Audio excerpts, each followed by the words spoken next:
తులసి ప్రతి ఇంట్లో ఉండాలి. తులసి యాంటీబయాటిక్. ఉదయాన్నే లేచి స్నానం చేసి తులసికి ప్రదక్షిణం చేసి ఒక గ్లాసు నీళ్లు పోయకుండా ఏ పని చేయకూడదు, ఏ పని ఫలించదు. తులసి కటాక్షం ఉంటేనే మనకు అన్నీ ఫలిస్తాయి. విష్ణుమూర్తి ఆవిడ పాతివ్రత్యానికి మెచ్చి ఆవిడకి ఇచ్చినటువంటి వరం అది. అందుకే రాముడికి తులసి దళాలంటే చాలా ఇష్టం. విష్ణు ఆలయాల్లో ఎక్కువ తులసి దళాలు వాడతారు.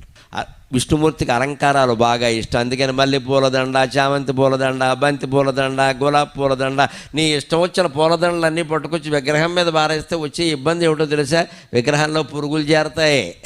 విగ్రహంలో పురుగులు చేరతాయి. పువ్వుల్లో పురుగులు ఉంటాయి కదా, విగ్రహంలో పురుగులు చేరతాయి.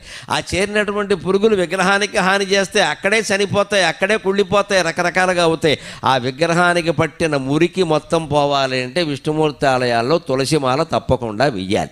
అది శాస్త్రీయమైన ఆచారం. హిందూ దేవాలయాల్లో పాటించే ప్రతి ఆచారం శాస్త్రీయం.